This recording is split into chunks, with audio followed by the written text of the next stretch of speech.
Good morning. This is Karen Sheehan, Director of Marketing for the Accessible Technology Coalition, a program of the Center for Accessible Technology. I'm very pleased to have with us today Laura Simmons-Martinez, who is Technology Project Director at the TASK Center, the Team of Advocates for Special Kids, and she's presenting today on Reading and Writing Solutions, Tips and Tricks.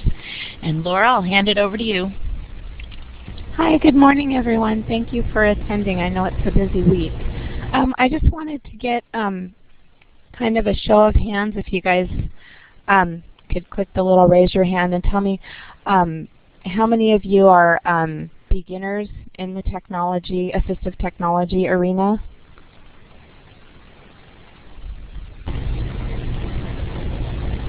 Okay, there's one. Oh, Sherilyn, okay. Okay. And then how many of you feel like you're intermediate? Oh, let me unhand myself.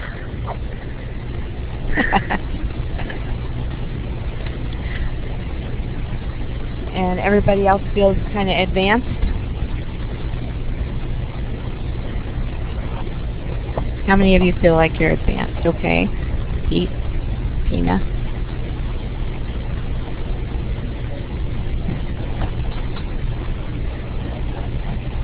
Okay, I just wanted to get kind of a feeling for who's in the room. Well, welcome and thank you again for joining us. I'm going to get going and try to keep this under an hour, which should be,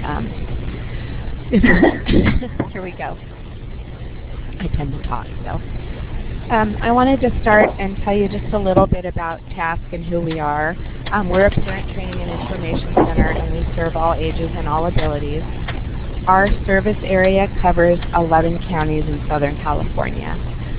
We currently have 2 technology centers. Our main center is in Anaheim, and we just, on December 3rd, opened a new center in Compton, California. So we're really excited to get that going.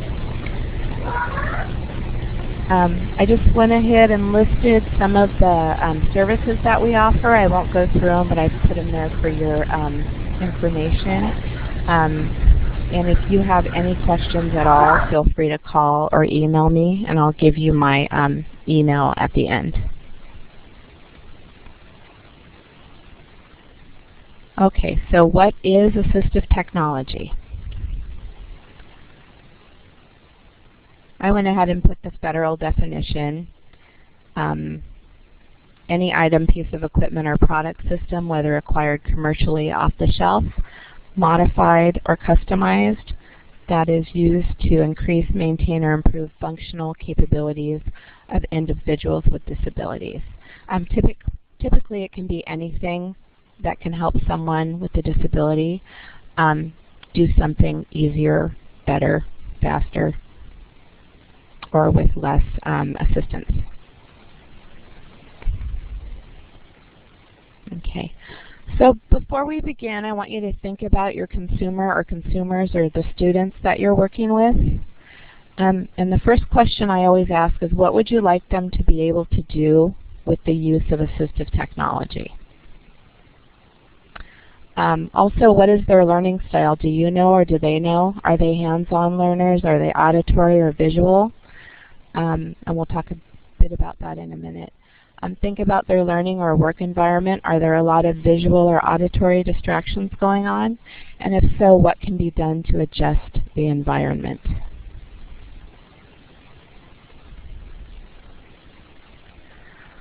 I like to say set the stage for success, but basically we're looking at adjust the lighting if needed. A lot of people don't respond well to fluorescent lighting. Is there a lot of visual clutter going on? Is there a lot of background noise? I personally use a computer screen tint and a filter, which I'll show you in just a minute. There are also tinted overlays or tracking helpers for reading, which I'll show you a picture of. And then if they need help with writing, we need to look at adding writing supports if that's necessary.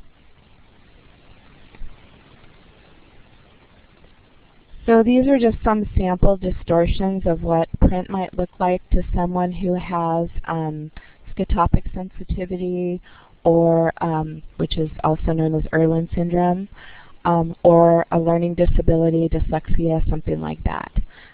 Sometimes the print moves, sometimes it looks like it has a double shape around it. It just depends on the person. But sometimes overlays or actual glasses, lenses, or screen filters help with that. And I put a website at the bottom, the www.dyslexiatest.com. It's an online test to see if colored backgrounds or colored filters help a person. And I have found I get really bad migraines, and I have found that using color filters help me tremendously. And I do use them with our students and with our other clients. So I wanted to include that information for you. I listed some free color filters. There's two that I use for different things. The one on the left actually changes the color of the background of the document that you're using. Like if you have a Word file open, or even like the internet, like if you're composing an email, it changes the color, the background color, so it's not that bright or stark white. And it's musacha.com, and you can download it, and then you can, when you download it, you click on it and it will have you try different colors to see what works for you. Yeah, I do have, thanks Karen, I do have a list of all the resources that I sent you, so hopefully everything I talk about will be on there. If not, please let me know. The one on the right I use a lot. It's called Screen Tinter.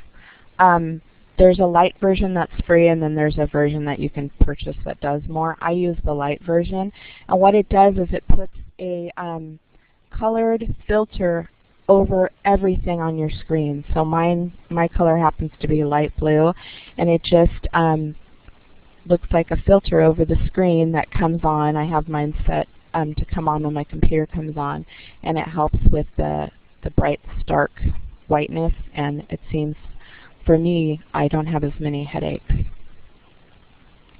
especially when you stare at a computer all day. These are 3 different learning style surveys. I use the top one a lot.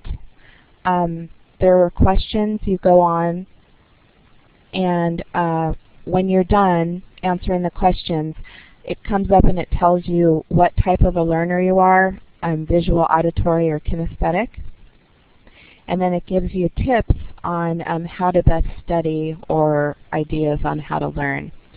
I've used the other 2 as well. They're all pretty good. The top one is just the one I've used the most.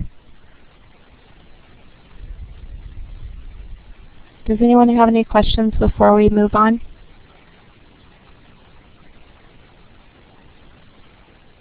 Okie dokie. Feel free to put it in the chat window or raise your hand if you have any questions. Okay. For low-tech writing supports, here in our center we use so many different ones, so it was hard to pick, but I listed some of the ones that I really like the best. There are all different types of specialized paper with different bold lines and different shadows and shading. The one I'm going to talk about is carbonless notebook paper, and it's the one all the way over to the right on the top.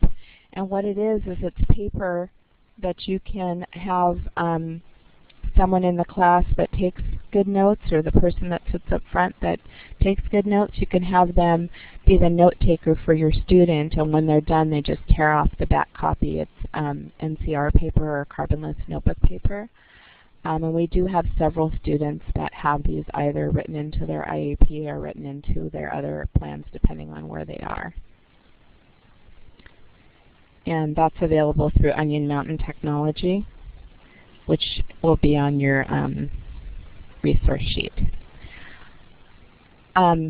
For specialized pens and pencils, there are so many out there. There's the ring pen, which is an ergonomic pen, and then there's the twist and write, which I just found that I really like.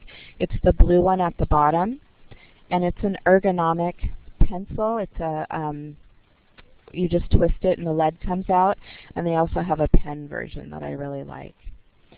For writing grips and holders, the Writing Bird, which is the one on the top left, for someone who really has motor issues. You don't have to pick the pen up. You can just move it back and forth to write. You can put either a pen or pencil or whatever writing utensil you like in it, and you just screw it in and you go. Another favorite is called the Handy Writer. It's the red one with the pencil in it, and basically what it does is it gives you the correct writing grip for someone who has trouble with that. And then there's another one called the Arthwriter, which is that great big ball. Yes, Leora, you have questions? I'm just curious. Can you hear me okay? Yeah. What does the twist and write do? The twist and write is an ergonomic pen. It's the one at the bottom.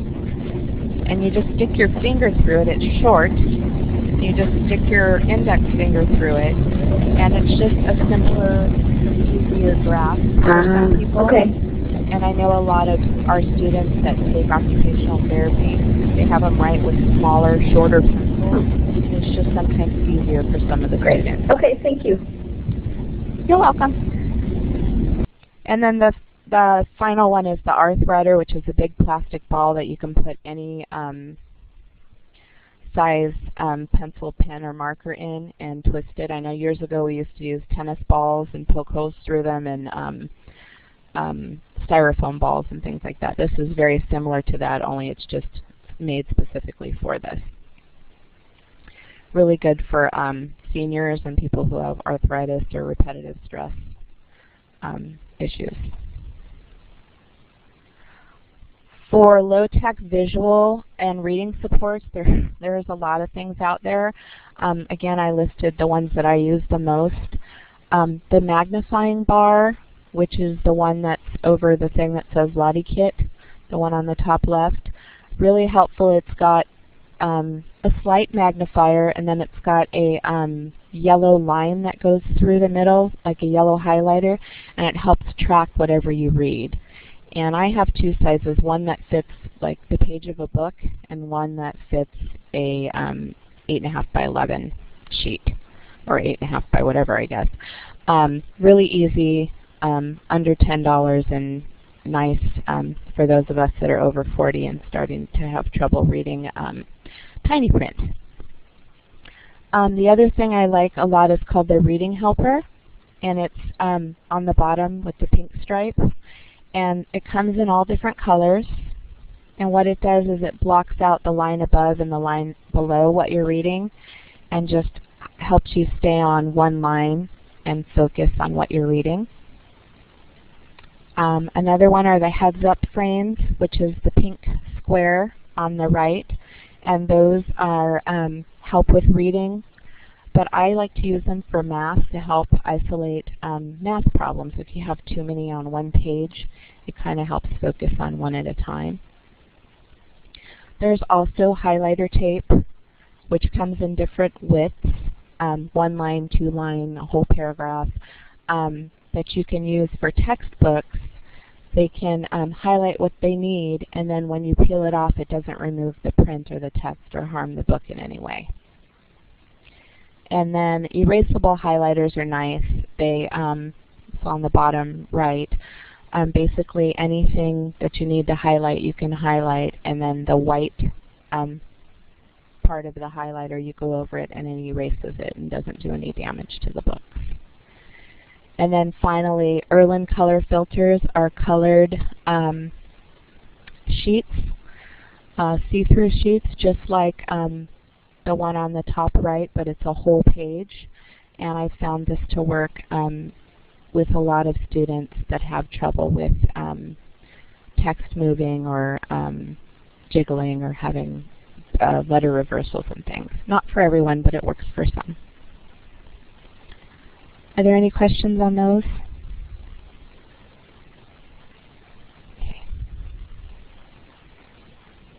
Okay. I just listed some other simple visual supports. Some easy things to do are changing the background color of a piece of paper. Sometimes instead of a bright white sheet, a soft green or a soft blue might help. You can also change the background color. When I open my Microsoft Word, I have mine set to a kind of a bluish lavender color that works for me. Maybe changing the font to a larger font or an easier to read font, depending on what it is. And sometimes white text on a black background is easier for someone with a visual disability to see, or with low vision. There are also page magnifier sheets, like on the top picture here, that just fit over the entire page, and it makes the print larger.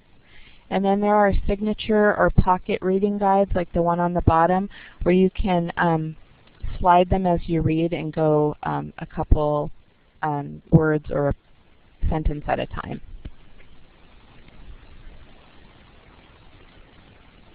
Okay. I listed some handheld or portable devices used for reading and writing supports.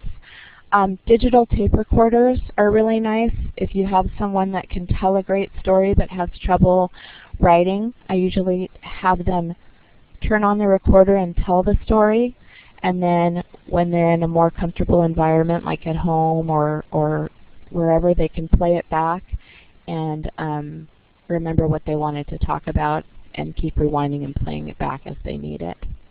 And there are portable magnifiers, depending on if somebody has low vision. There's iPod or MP3 players.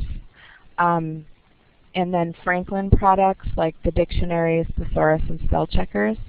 And then different kinds of reading pens.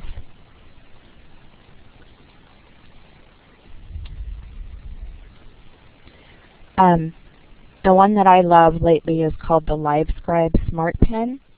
For the basic model, it's $99, but what it does is you turn it on and it records everything. If you're in a lecture, and you can turn it on and you can make doodles or draw little diagrams or pictures, and it lets you capture the words, the diagrams, everything on audio. You have to buy specialized paper. It's about $17, $18 for a 3-pack of 25 sheets. But what happens is you push on the plus sign and it will play back everything that you recorded. I'm excited to try to use them the next conference I go to.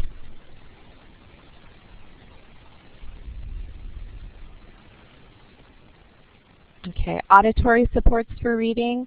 I'm going to talk about ebooks and audiobooks, screen readers and text-to-speech, optical character recognition software, and portable or USB software. So most people know, but just in case, ebooks or audiobooks are books that are in a digital format or electronic format that are either on a CD or they're a download that you can download from certain organizations. Or you can also download them as MP3s, depending on what you're looking for. These are the resources. There are so many out there, but these are like the main ones that we use. Learning Ally used to be Recording for Blind and Dyslexic.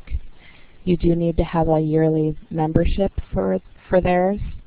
Bookshare.org has a yearly membership, but anyone with an IEP in the special education system that has a print disability, for their qualifications you have to go on their website and they have a listing. But anyone with a print disability can have access to their books, and what's nice is they do have textbooks. Project Gutenberg is free book downloads. And then one that I found that I really like is called Lit2Go. and it's out of the University of South Florida. And you can download the books in either text format, MP3 format to play on your iPod or MP3 player. You can also download a PDF version of their books. And you can search by reading level, which is really nice. And that's a free service.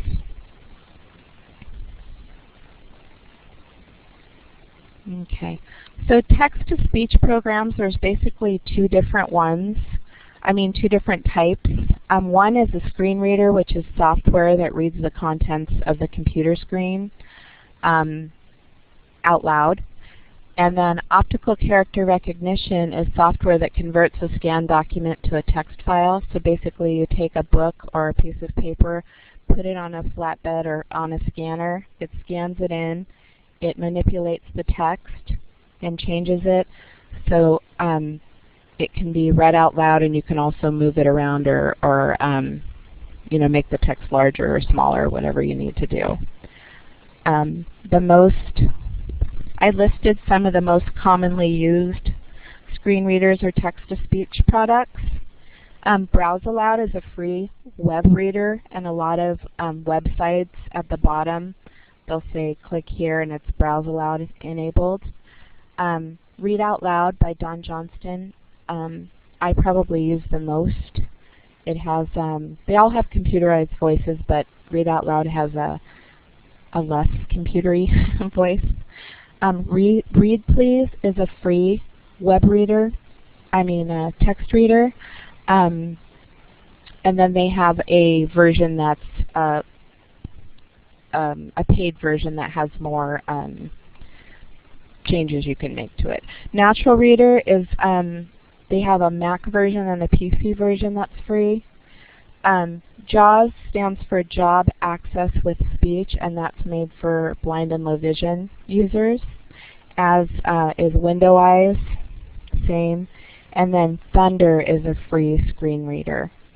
And the difference between screen readers for someone who is blind or visually impaired versus and someone who has a learning disability is if you can't see at all, you need everything on the screen read out loud to you, including the icons and such.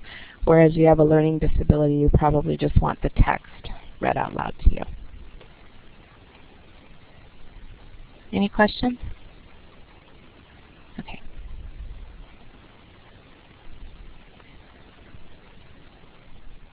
So for portable reading devices, there's all kinds now, which is really exciting. We had the opportunity to try out for the last 6 months the Intel reader, which is the one on the top left. And what you do is you take a book or whatever text you want read, you hold it, the Intel reader above the text, and it takes a picture of it. It converts that picture with optical character recognition and then reads the text out loud to you. And on the machine you can adjust the way the text is viewed and the way the text is read. Really, really helpful. A new one that's out that I haven't tried yet that I'm anxious to try is called the Pearl, and it is by Freedom Scientific. Very similar to the Intel reader. It has a capture station, and you go ahead and take a picture and it does the optical recognition as well. For someone who just has trouble holding a book but that doesn't need a book read aloud, the book readers like the Kindle and the Nook are great pieces of technology because you can download so many books to them and not have to carry around.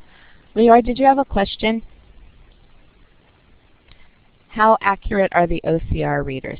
It depends if you're talking about the software or the portable. Are you talking about the portable ones? Okay. With the Intel reader, it was pretty good. Hi, Hello? sorry, I don't know why I'm typing. I thought I talked. That's okay. With the Intel reader, I found it to be pretty accurate. The only problem I had was the voice is very Flat? computery. It's computery. You can slow it down or speed it up. You can enlarge it, but it's still very, if you go on YouTube, they have a video demonstration of it, but it's like 8 minutes long or something. Or if you email me, I can send it to you. It's very, it's computery. That's the only description I have of it. But the OCR was very accurate. I was surprised. Okay, thanks. You're welcome.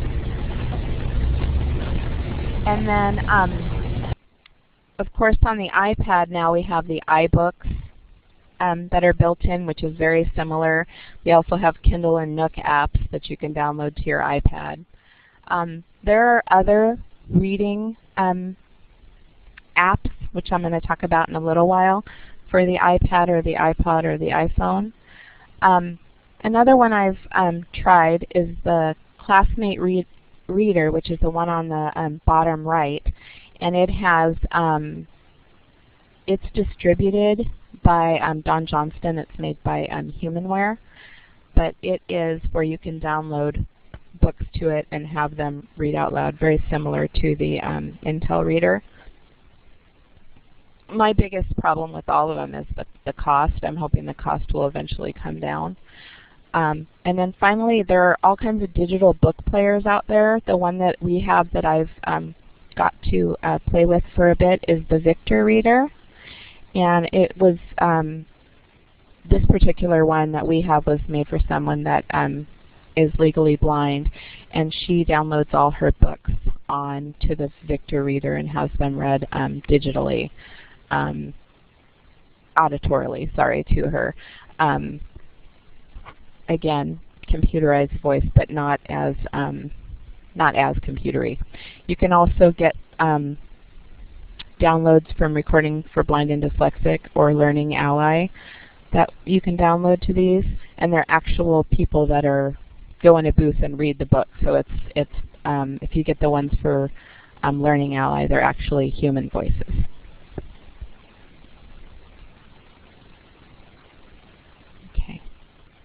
So the scan and read programs, the optical character recognition that I talked about a minute ago, I just listed the ones that most people use, which is Kurzweil 3000, and then Kurzweil 1000. 1000 is for blind and low vision. 3000 is for learning disabilities or physical. WYNN, which stands for What You Need Now. Or Open Book, which is their blind and low vision component by Freedom Scientific. And then Read and Write Gold by TextHelp and Scan and Read by Premier Literacy. If you have time to go on the Premier Literacy website, they have a lot of great applications that don't cost a lot of money that I think work very well. I have all of these, but I like them all for different reasons.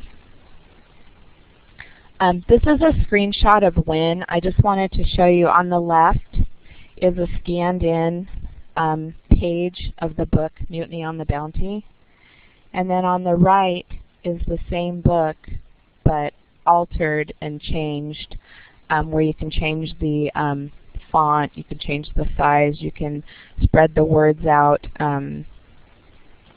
away from each other or the sentences away from each other. You can have it read out loud. You can do all different things with these programs that might make it easier to read for someone who has whatever their issue is with reading, whether it be a learning disability or that they physically can't hold the book.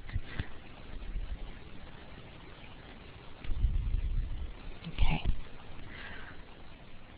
So portable literacy tools are, there's a lot of them now, and basically what they are software that's loaded on a flash drive, and they have what's called a floating toolbar, which hopefully I have a picture of in here. Yeah, the two things on the bottom are different floating toolbars. One is from Premier Literacy from their Key to Access I'm going to go ahead and start with them. Premier Literacy has a couple of different portable versions. Their Premier to Go has 11 tools on a USB flash drive.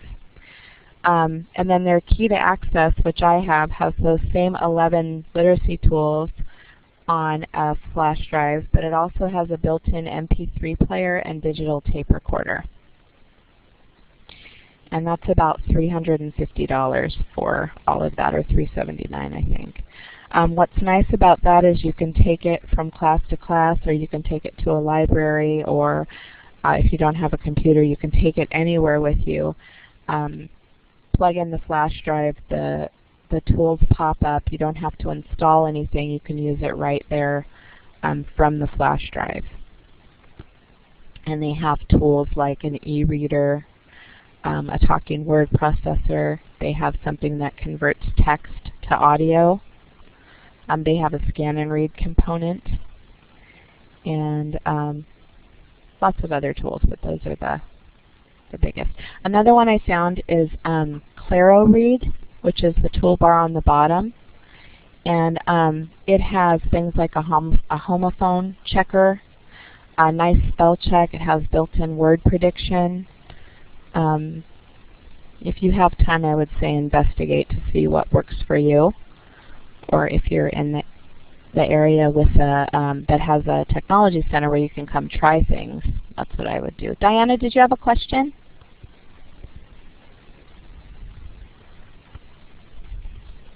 What is the cost? I don't know, but I will look it up for you if you give me a minute.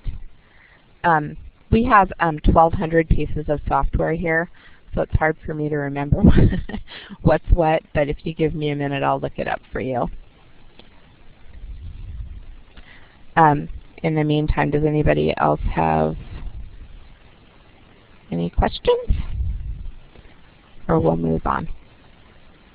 I'll get to you in a minute, Diana. ClaroRead also has a couple different different ones, and it depends on which one you get. Trying to get my other computer to open, but I will look it up and let you know by the end, okay? So that we can move forward. Is that okay? Where'd you go? Okay, no problem. If I forget, remind me, okay? Okay. So before we go to apps, does anybody want have any other questions? I have my laptop up and I'm trying to look up ClaroRead, but it's not going. Okay, here we go.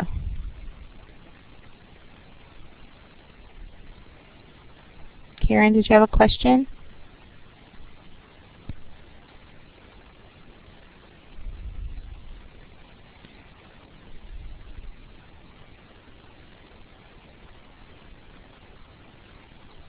Diana, it looks like if you go to the EnableMart website, it looks like it depends on how many licenses you buy.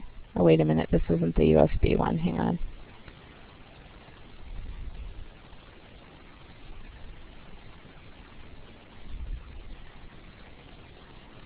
Okay. Karen, did you have a question? I can see you're either writing or typing, or maybe not. No. Okay. So apps for reading support, there are all different ones out there, so I just am going to highlight a few. There are the free book readers that you can download, like iBooks that come with the iPad, the Kindle. There's also the Nook.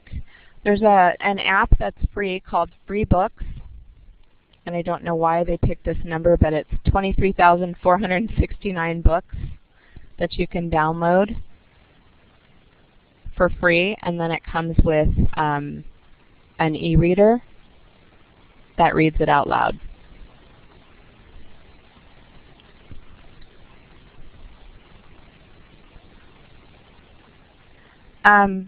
One of my favorite reading apps is called Read to Go, and it's by Benetech, and it was made to go with the Bookshare membership, but you can also use it with any other Daisy Books or other other books. And what it does is you can open or download whatever books you want to, and you're able to manipulate the speech, the font size, the background color, the text color, the highlighting color. You can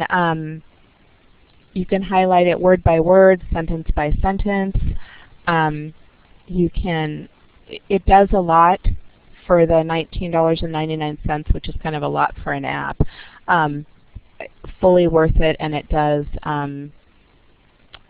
a lot of things for a lot of people. You can slow down and speed it up. Again, you can change the background color. You can change the font size. I really, really like it.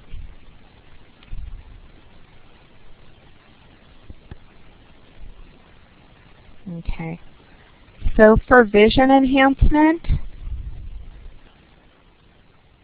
I just went ahead and put some things for vision or low vision, what some accommodations might include. Screen magnification software, screen readers like we talked about earlier, or optical character recognition software, CCTVs or portable magnifiers like the one on the picture here, talking dictionaries or large print and large print keyboards. We have a lot of keyboards here with the larger letters, white letters on black print and such.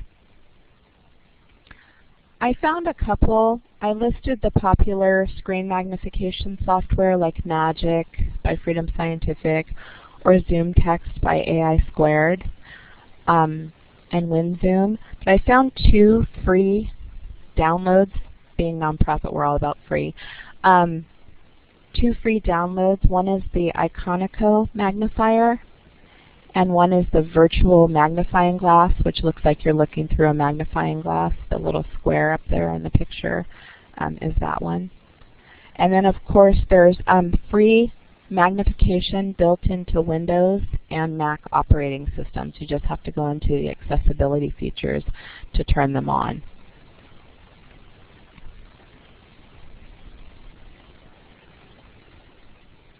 And then there are all different types of magnifiers. There's the desktop magnifiers or CCTVs like the one on the top right, where you put something under it and it enlarges. We have one here that we use a lot. They have the portable magnifiers, which are nice, like the one on the top left, if you can take it with you if you need help reading a menu or whatever you need help with. And then there's little handheld magnifiers. And then there's a couple of apps that I found that I use. One is called I Can See, and then one is called the Mirror 3-in-1, and that's free as well. And they can be downloaded to either the iPhone, the iPod Touch, or the iPad. But they have to have a camera in them to work. So not the iPad one. Any questions? So weird not to be able to see everyone. Okay. This is a really cool app that I tried out last year. Oh, thank you. $210. Thank you, Karen. It's on my wish list. Sorry, the cool app, Zoom Reader. I saw it at CSUN last year and was so excited to go back and when it was ready and download it, and right now it's only available for the iPhone. It's not available for the iPad or the iPod Touch.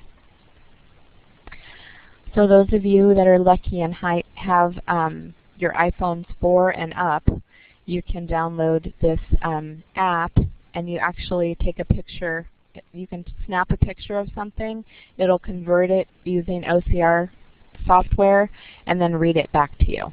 And I tried it. You can change the voice and different things, and you can also control it with the voice.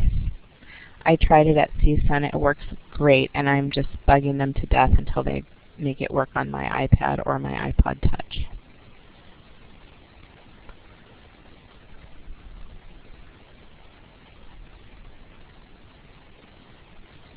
Okay. Any questions before we go to the next section? Sorry.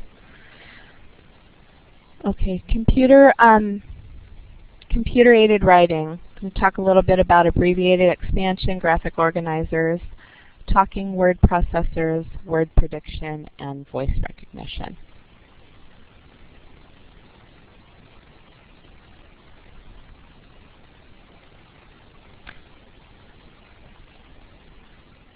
Okay, so abbreviated expansion is typically software that allows the use of abbreviations for frequently used words and phrases. The example I like to use is if you type in your name and your title all day long on different things, you could go ahead and have an abbreviation. You know, I could do like LSM for my Laura Simmons-Martinez, and every time I typed LSM, it would come out my whole name, which would be nice. There's an example of PenFriend over on the right, and it gives you example abbreviations like EG is for example. You can also, if there are frequently misspelled words, like their example HTE is THE.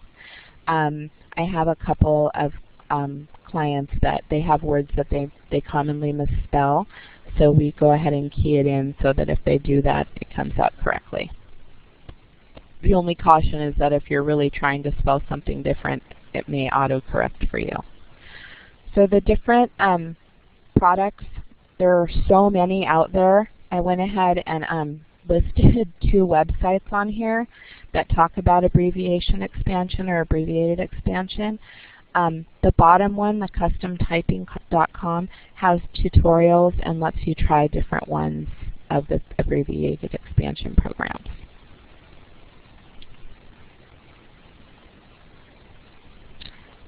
Graphic organizers and outlining programs. There's a lot of different ones out there, but they're very helpful to get your thoughts organized, or for someone who is very visual, it helps with the organizing of ideas and getting those ideas then turned into a writing assignment.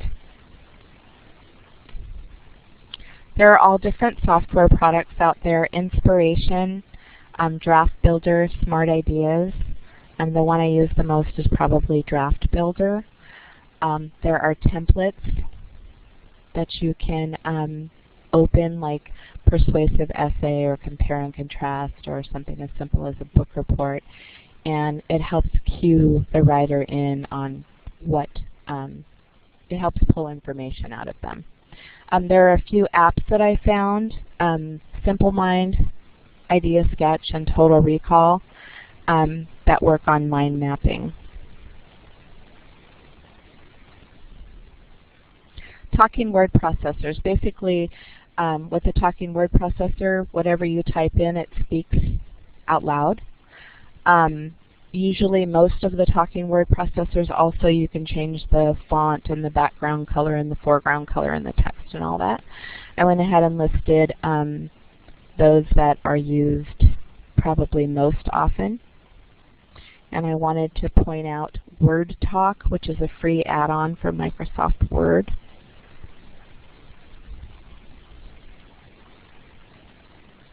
The talking word processor I use the most here is probably Write Out Loud, because it has a lot of cool tools in it, and it's a nice, easy user interface. There is a built-in Franklin dictionary. There's a bibliographer that has a wizard that helps you write your bibliographies. There's a phonetic spell checker and a great homonym checker in there.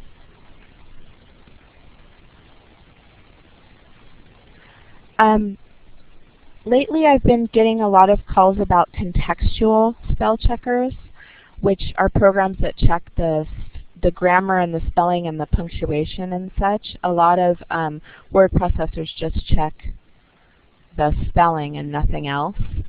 And these 3 that I found work on checking these things in the context of the sentence that you're writing, which is pretty cool. Ginger software, you can download and use it free for 30 days, and then if you decide to purchase it, you can purchase it. White Smoke Writer, I just found this one and I like it a lot. It does so many. It's the picture on the right is the White Smoke Writer. It has a lot of cool built-in tools and templates as well. And then there's another one called Got It that's made for students with learning disabilities or dyslexia. This is a picture of the Ginger software. And in the middle it says write a sentence for correction. The thing with Ginger though, you have to be online to use it, because you type it in, it goes up into the cloud or wherever, processes it, and then sends it back.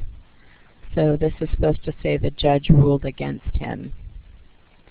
And they spelled judge like that, D-J-A-D-J-E. So it works really well for unusual spelling mistakes. I do have a lot of creative spellers, as I call them, where a normal spell checker will not pick it up, but this one seems to.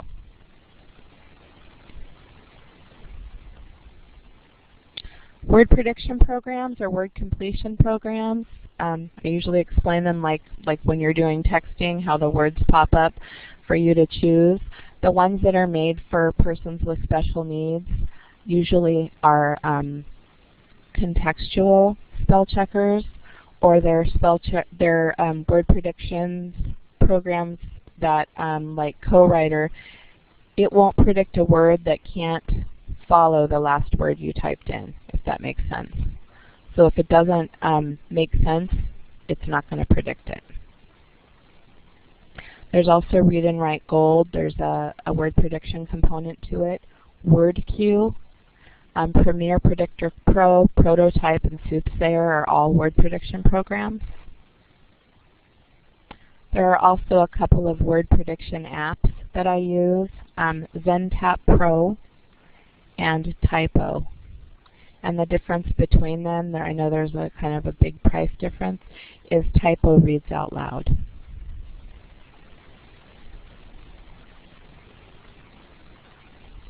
Does anybody have questions before we go on?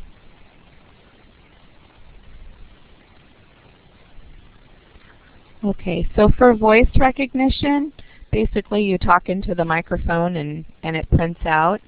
And for years we've had problems with speech recognition for especially children or persons that have any sort of a speech impediment or a different speech pattern or an accent. They are getting better. I went ahead and listed the most popular choices. Dragon Naturally Speaking, Via Voice, SpeakQ. I personally love the Dragon Dictation app for the iDevices. It's free and the accuracy is amazing. I've only ever had one person whose speech pattern it wouldn't recognize, but everyone else it's worked beautifully. Only drawback is you do have to have Wi-Fi in order to use it. But you can't beat free. Okay, I listed some apps for writing support that I like. All of these that are listed right here are free. There's a Dragon Search, which is a voice-activated web browsing program, which is kind of cool. You can put in, you know, find me, whatever, and it will look for it. There's the Merriam-Webster dictionary. It's powered by the same Dragon program I was just talking about, where you can actually, if you don't know how to spell the word, you can say the word, and it will look for that word for you. There's also the Wikipanion, which is access to Wikipedia through the iDevices, which is kind of nice. And then Google Translate will translate to and from just about any language and then read it out loud to you, which is nice.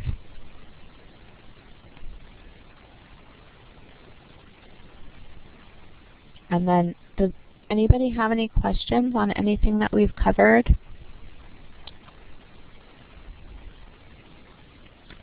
This is my contact information, and I just changed my email address, so if anybody already has it, please switch to this one. It's laurasm@taskca.org. And if you have any questions or you want anything specifically, please feel free to call or email me. I just want to say thank you, Laura. This has been tremendously informative and helpful. Oh, thank you. Thanks. Thank you.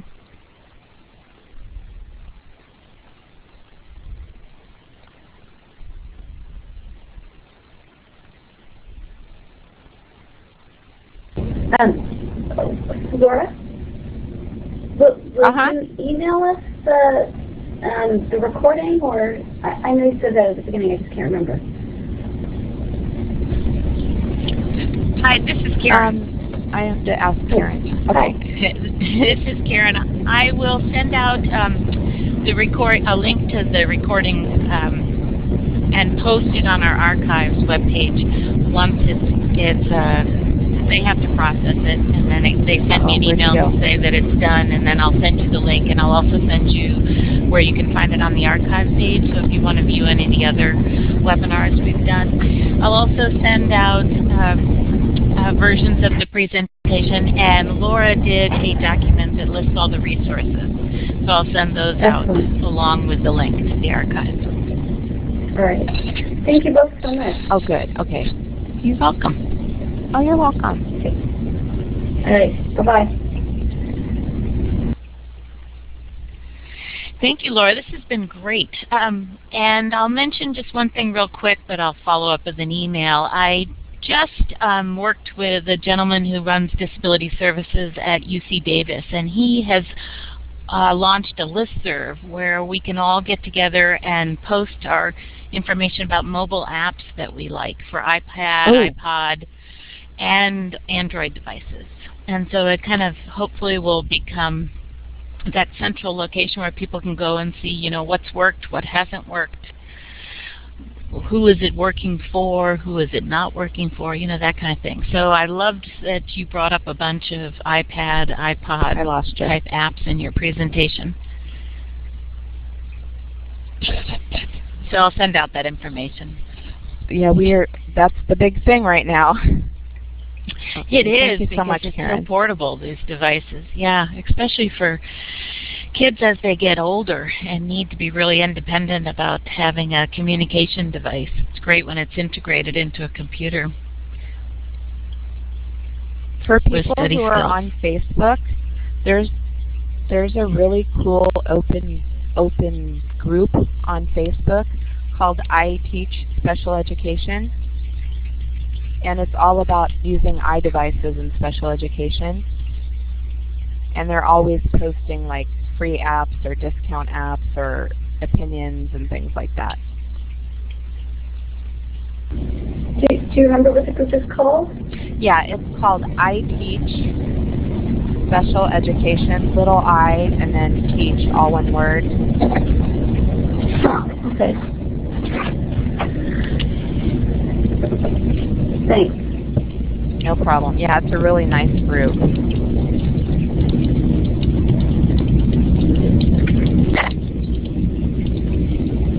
And it's nice to get feedback and opinions from them. Definitely. Yeah. Thank you so much, Flora. This was a great presentation. So much information. It was wonderful. It's so weird not to be able to see people. I know. You get used to it after a while. Okay. Talking to myself. No. Yeah, and you know, I attended one presentation where the presenter actually had people write on their slides, because you can use the pen and the highlighter, and so he was like, write down, you know, your comments as we're presenting. So there's all kinds of fun things you can do with people. Yeah, I would like to be able to. That's awesome. Yeah, I like it. Yeah, it was really fun. Because it doesn't really mark up your presentation.